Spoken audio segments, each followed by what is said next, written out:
Today we are in South African Astronomical Observatory in Cape Town, the National Center for Astronomy Research in South Africa. And I want to show you the new Spider radio telescope we just installed in their headquarters.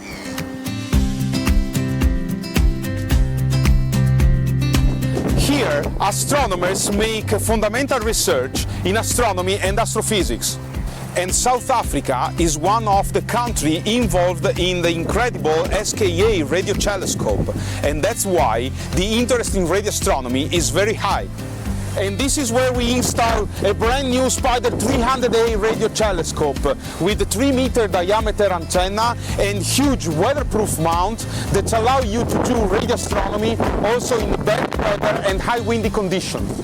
The radio telescope is remotely controlled from a control room where we installed our receiver, a computer with control software and power unit. Come with me.